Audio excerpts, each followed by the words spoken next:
Une fois de plus, la télévision a joué un rôle capital dans cette page d'histoire. Aujourd'hui, en direct pendant plusieurs heures, des millions de Roumains ont assisté aux discussions de l'état-major du soulèvement. C'était dans les studios de la télévision roumaine à Bucarest. Récit de cette révolution en direct, Jean-Marc Ilouz. Tout d'abord, un studio étriqué, une atmosphère de réunion syndicale, une petite foule qui se bouscule maladroitement autour d'un micro et d'un drapeau. Et pourtant, c'est de ce studio de la télévision roumaine que jailliront, après 42 ans de communisme, les premiers mots et les premières images de liberté. Écoutez. Ne dites plus la Roumanie socialiste, dites la Roumanie. Dans les rues de Bucarest, les Roumains n'en croient pas leurs oreilles. La radio officielle vient de tomber. Et c'est par la voix de Mircea Dinescu, poète et surtout opposant célèbre, qu'ils apprennent que Nicolae Ceausescu, le tyran détesté, vient de quitter le pouvoir. Déjà, une source diplomatique occidentale affirme que l'ancien ministre déchu Corneliu Mănescu, 63 ans, aurait pris le pouvoir à la tête d'un front de salut national. Confusion. Sur les écrans de télévision occidentale, le visage de cet homme, acteur célèbre de la télévision officielle roumaine, passera un instant pour celui du nouveau numéro 1. L'information est fausse, mais l'émotion est juste. L'acteur n'est alors même pas sûr de survivre à son geste de défi aux autorités. Peut-être allez-vous nous vaincre, dit-il. Peut-être allons-nous mourir. Peut-être que tout à l'heure, ces mêmes caméras diffuseront de nouveau vos discours cyniques. Mais regardez-moi, je ne suis ni Dieu ni diable, je suis un simple Roumain. Je vous adjure de me rejoindre ici, à la télévision.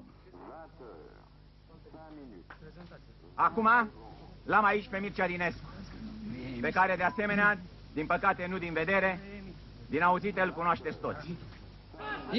Et en dépit des 20 morts de la nuit et des mitrailleuses de la milice qui claquent encore dans Bucarest, des milliers de Roumains répondent à son appel.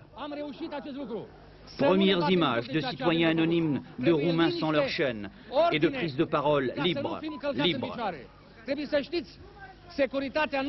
Soyons vigilants, attention, les hommes de la milice sont encore partout. Ceausescu a plus d'un tour dans son sac. Soyons prudents, nous ne savons pas toujours où il est. Energia și puterea noastră să fie folosită. În acest moment, Mircea Dinescu, eroul nostru național. Mais le miracle est déjà là, dans les milliers de voix, qui n'ont pas oublié le vieil hymne national roumain.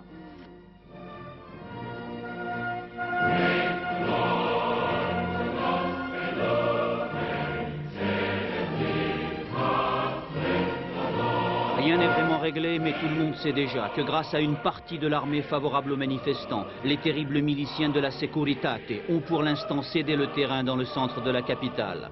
Et on chante, malgré les rumeurs d'une contre-attaque des partisans de l'ancien dictateur en direction des locaux de la télévision qui continuent à parler au pays et au monde.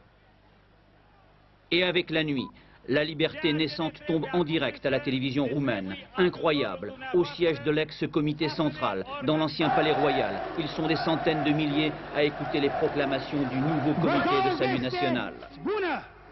Pour s'adresser à la foule, le premier orateur n'utilise pas le terme tovareci, camarades, mais fraților, mes frères. Et c'est immédiatement le délire.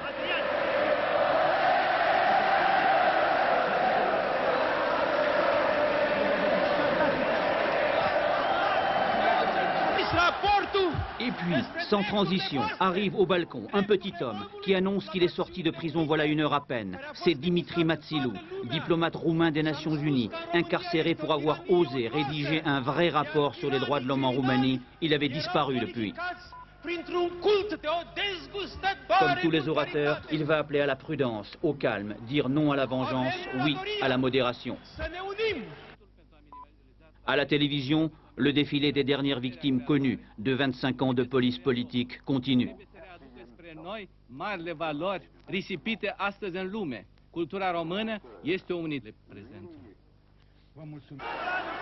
Dehors, l'histoire sanglante de la Roumanie est encore en marche. Elle n'a fait pour l'instant qu'un trou dans le drapeau roumain, un drapeau où les symboles du pouvoir communiste ont été systématiquement arrachés.